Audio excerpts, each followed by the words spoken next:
welcome to the Global Hydrogen Interview Series, where we ask what's next in a market that could account for 20% of global carbon abatement by 2050. That is quite a chunk. Thank you very much to Dr. Naveed Akhtar for joining us again today. He is the CEO of High Hybrid Energy. Naveed, thank you. Thanks for having me here. Thank you. No, not at all. It's the other way around. Let's start with money, as it indeed makes the world go round. And let's talk about the investment side of things. So countries with hydrogen strategies have committed around $37 billion to the development and the deployment of hydrogen tech. The private sector has come in and announced collectively 300 billion worth of additional investment. However, putting the hydrogen sector on a path consistent with global net zero emissions by 2050 requires far, far more. What do you expect or indeed want to see in terms of the demand and the demand pool for investments this year? If you had your wish list, what would you really like to see transpire? Yeah, so I have seen these numbers, and these numbers are far ambitious, especially you have seen there are announcements coming from Europe, especially for 2024. These guys are talking for about roughly 6 gigawatt of electrolyzers capacity to be installed. And by 2030, the number is 40. And the actual, there are reports available in the market which are saying that these numbers would be, far, far too low, and the demand could exceed much higher. The problem I can see, there are good numbers, and the money and all these things, they're talking in trillions of US dollars. The problem, what I really see and the industry would face, is from where this money is going to come in. And that's the basic challenge. Now, there are companies, for example, they are looking for investments and all these things itself. I'm working with some players as well. And the most important challenges, we are facing is the investment. And that's the biggest burden. So demand is there, no doubt. The problem is, from where this money would come into play. That's one problem. The other problem is the actual forecast for the electrolyzer capacity. The costs of the electrolyzers are still far too high, and these numbers have to drop in order to bring this hydrogen, green hydrogen economies into play. And I can give you a couple of examples on that point. So if you look at the European kind of current installed kind of numbers, so we are talking close to 10 megawatt of the maximum green hydrogen plant in Europe, which is currently functional, is up to 10 megawatt. And if we compare China against that number, and China has announced, I think it was maybe last month, they are talking about 150 megawatt operational capacity. And you can see these guys are at least more than 7 times ahead of Europe. And what we need to do, to be honest, instead of talking to all these kind of announcements, we have to really do on grounds these developments, and they have to be they have to be proven on ground, especially in Europe. Something you were saying there as well, it's because we hear as well, it's not a case of money being available sometimes, it's a case of the money's there. It's about creating the confidence and the architecture, the market architecture for investors to be willing to give it to the hydrogen community or to the hydrogen sector. Do you feel that there's that issue as well when it comes to the confidence surrounding hydrogen? For sure, as I said, I am currently leading a 400 megawatt green hydrogen project overseas, and exactly we are going through all these kind of problems and challenges. The challenge investors are currently facing is, the very first thing is, they say, okay, there is a green hydrogen kind of a demand available, but they would like to see when they would expect the turnover or the return on their investment. So let's say if we invest the money now, these guys invest the money now, and they are waiting for at least 10 years because of these costs needs to be dropped, like the electrolyzer prices have to go down, renewable capacity and all these things. And that's the return on investment is the basic, I think, the nervousness between the investors. That's definitely the one point. And how do batteries and the storage side of things, how does that factor into their wobbly confidence? Do you think that if that was sorted, or that, not sorted, of course, in an absolute term, but if we've made significant developments in that space, it would give those investors a huge boost of confidence? And if so, do you see progress being made there this year? Yeah, for sure. If the investment, especially from the investor sides, are into play, then I can see there would be a huge kind of momentum building up. As I said, the basic problem or basic challenges at this stage are that the investments are there, but the investors are reluctant to put into the game because they are not sure when they are expecting that to come back. And the other thing is the which is, you know, looking, okay, you are producing that green hydrogen, which are the markets, which are the low hanging fruits. So I can tell you there are different markets, especially in Europe. We are focusing the industry, for example, for industrial use, for also for the mobility use. And there is a, you know, especially in UK, we are leading some projects where we are using for a home heating, for example. And investors are talking these particular questions, you know, tell us which are the applications which would give us the early return on those investments. And to be honest, my personal view is it is the mobility where we can see a huge kind of, you know, quick boost coming into the market. And indeed, we need it as well, because transport in that sphere is what is generating so much of the emissions contribution as well. As you just mentioned on mobility, let's jump across to aviation, which I know you've made leaps and bounds with since we last chatted. What do you expect to see in terms of hydrogen and aviation in the coming year? Yeah, is this the turning point? Is that too optimistic? Yeah, I think there are two things we have to really keep in mind. When we talk about hydrogen, there is a parallel activity going on, which is a sustainable aviation fuels. And you know, people have to understand, even to produce SOF, which are the you know, e-fuels, basically electric fuels. And these fuels eventually need a green hydrogen to make them happen. So it's a product of basically hydrogen mixing with carbon dioxide, and then you create these e-fuels. And what we need to do, that regardless of whether it's SAF or this is a green hydrogen, we need hydrogen anyway, and which would be renewable or a green hydrogen. Now, when we are going to the aviation sector, the question is how we are going to utilize those fuels. Either you know, if it is a green hydrogen or a SAF, is it used by a combustion engine which is powered by either by SAF or by green hydrogen, or is it a fuel cell?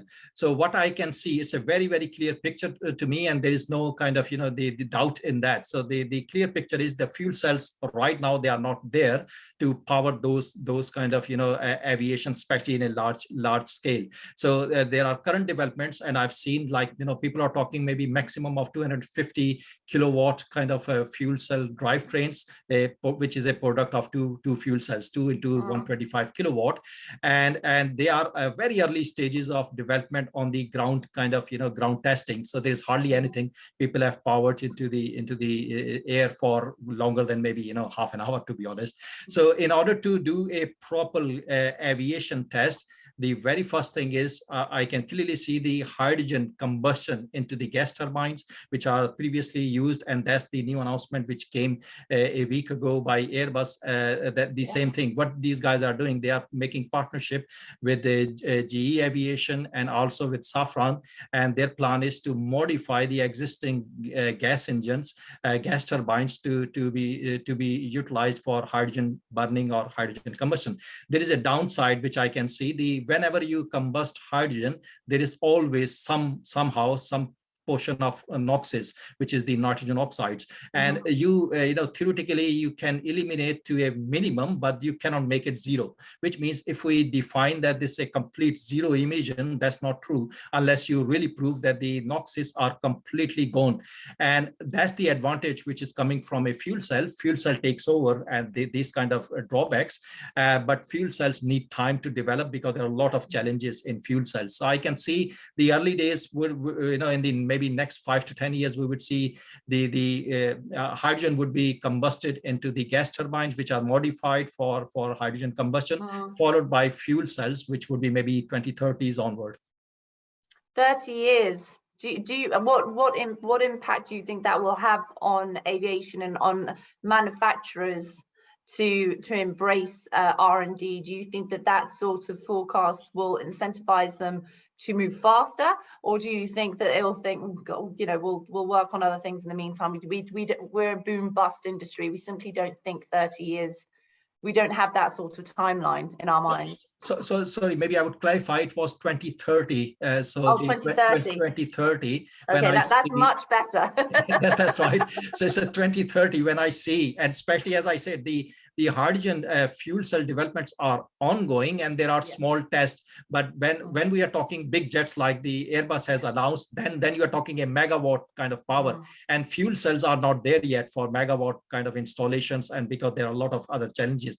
The challenges I can see, there is the volume per the kilowatt per liter, which is the volumetric density of the fuel cells, and also the gravimetric density, which is the weight, the kilowatt per kilogram. And these numbers are far too high compared to their counterpart for the gas turbines used. So what companies are doing, they are making their best efforts, and that's why Airbus has made the collaboration with Elring in Germany to utilize and then work together with them to have their fuel cells. And there are some other companies in UK, for example. There is a company who is working on to have a high temperature fuel cell versions.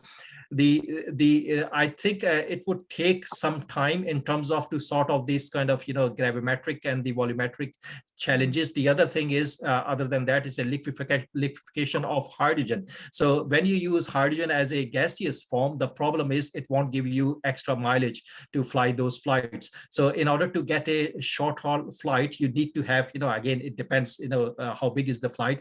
So medium to long haul flight must need this liquefaction process, and this is very early stage. I mean, even to be honest, you see there are hardly any, a handful of transport vehicles like the mobility vehicles, where buses or cars which are yet powered by liquefaction. So there is a long way. It's a novelty when you see it. Yeah, that's right. Yeah, absolutely. And do you think that the excitement and ambitions we've spoken about, those very high figures, and on a lot of areas you feel that they're too optimistic, and that alignment just isn't there yet, with different factors?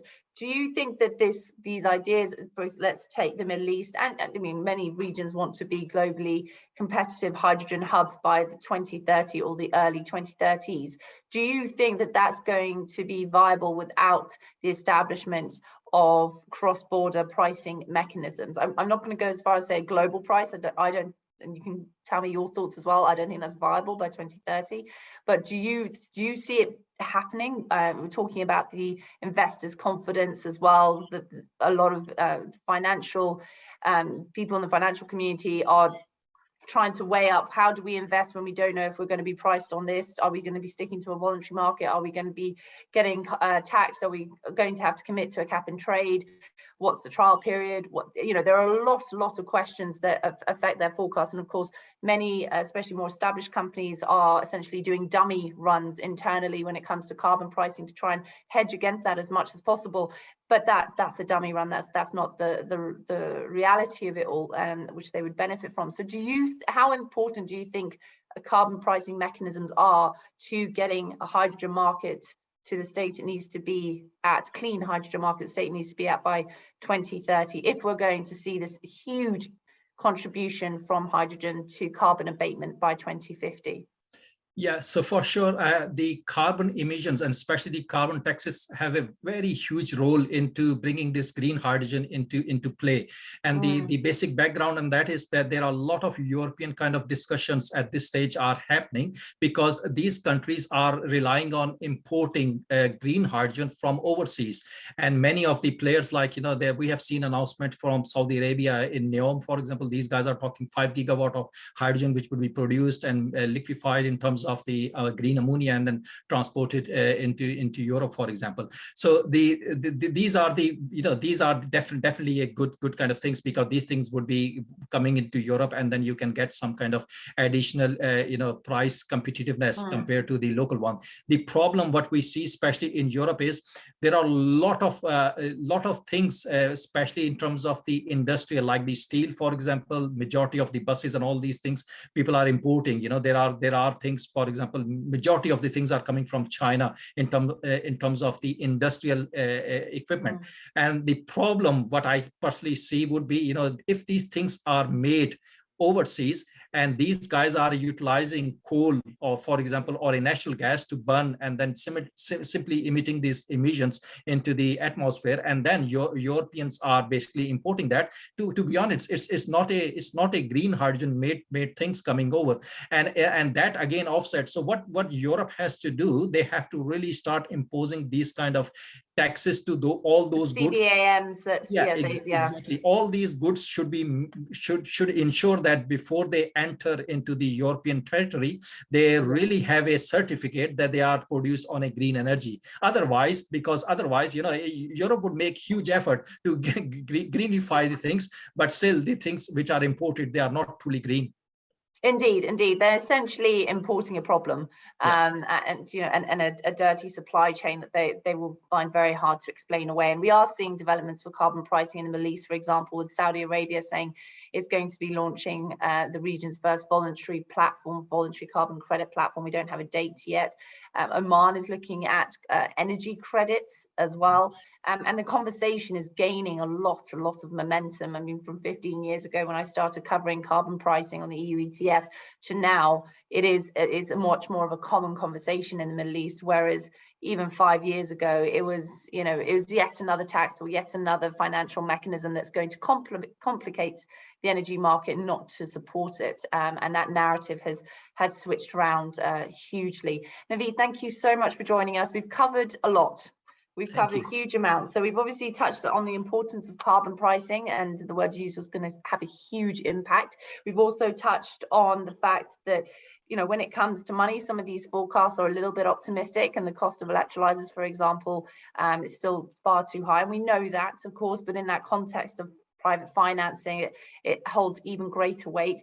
And the fact we need more time to develop on the R&D side for hydrogen in aviation, but that huge progress has already been made, and we can see more in the 5 to 10 years for hydrogen combustion gas turbines, and 2030 onwards, looking more at fuel cells, which need more support, need a lot more investment in there.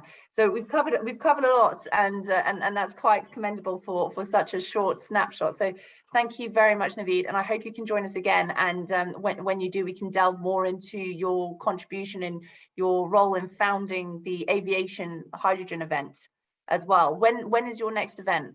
This event would be in September, 1st of September this year in Glasgow this time, because we have done previously 2 times the virtual one because of this COVID. Mm-hmm. So this time for sure it would be on site in Glasgow.